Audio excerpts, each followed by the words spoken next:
after the popular MP Sir David Amess was stabbed to death in his Essex constituency in 2021 by an Islamic State fanatic, it emerged that the killer had previously been described by a counter-terror officer that he seemed to be a great person. He was Harbi Ali, and he was sentenced to life imprisonment for the murder of the popular MP and had been referred to the Prevent Anti-Radicalisation programme years before that fatal attack. And ultimately there, he was assessed as being of low risk. Well, Sir David's daughter, Katie Amess, has been relentlessly campaigning for a public inquiry into her father's murder. She argues that such an inquiry would hold Prevent and other organisations to account, which would improve public safety overall and help prevent terror attacks. And Katie joins us now. Very good morning to you. Morning. I know it's still devastating, of course, what happened to your father. Yeah.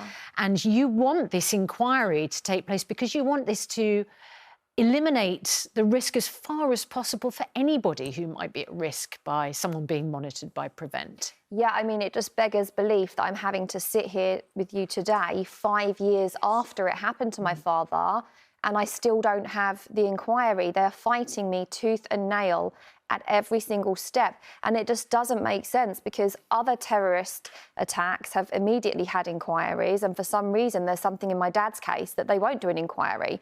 I met with the Home Secretary yesterday and she said it has to be a mass failing of the state for an inquiry to be announced. So my response to that was, how is the murder of a constituency MP in his surgery not a mass failing of the fate? That is an attack against democracy and everything we stand for. When you say in his surgery, of course, MPs hold public meetings, don't they, every week? Yeah. And that is, you know, for a lot of them, that had been, up to that point, pretty low security. Yeah, there's no security and there. Tell us about what happened with Harbi Ali on that day at your father's meeting, local meeting. So he had pretended he was a constituent and that he was moving into the area, and my dad was the loveliest guy and he just wanted to help everybody. So this guy came with the intention to kill my father and there was just no protection whatsoever.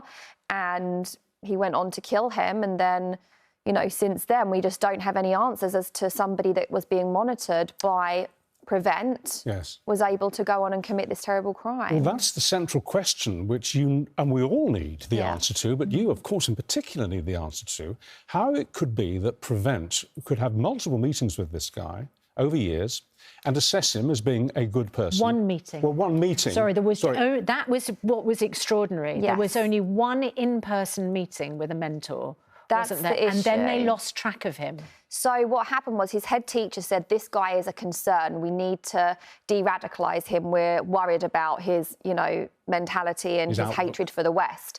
So Prevent got involved. They had one meeting with the guy in McDonald's, took him for a cup of coffee, about a 20-minute meeting, said he's a great guy and let him go. But they had in the budget 7 meetings. So they cancelled the rest of the meetings. They didn't do a 6-month review on him. They didn't do a 12-month review on him. They never followed up with the school that was saying what's going on, you know, what have you done with him, because he's a concern.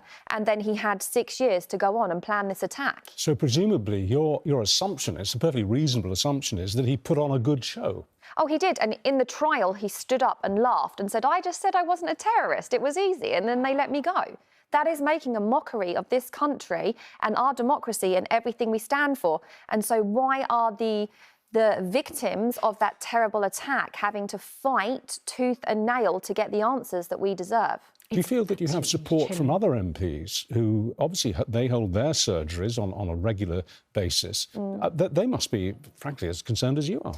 I do have a lot of support from MPs, but then I also have other MPs that just want to toe the party line and not go because they're trying to hobnob their way up, you know, to be ministers and stuff. So they don't want to go against what their party is saying, which is very disappointing because as a member of parliament, you should be in it, like my dad was, to help people, not to just make your way up the party ranks. There's an utter failure of the Prevent programme if a mentor is assigned to spot the signs of radicalisation and potential terror in the future, sits down for a coffee in a branch of McDonald's in Croydon, has a nice chat. As you say, the murderer says everything that the murderer knows they need to say. And as a result, the mentor reports back, he seems a pleasant and informed young man. Yeah. Have you got answers about what was going through the mentor's mind that day, what questions the mentor was asking of Ali Harbi Ali, what Ali Harbi Ali was saying to the mentor, and what filter the mentor would have had to think to themselves, I'm probably being lied to? We aren't allowed any answers, and that's the problem. They've done a review of a review of a review, but nowhere in that process do they actually interview the person. We don't know who that person was, why they made that rationale, why they cancelled the other meetings, why there was no follow-up.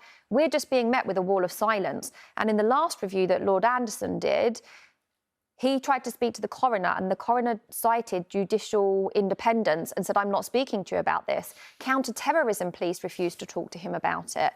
There were secret meetings that took place between counter-terrorism and the coroner. No notes are taken for those meetings. So we don't know what happened. So where do you go from here? You say you've met the Home Secretary and you've got nowhere.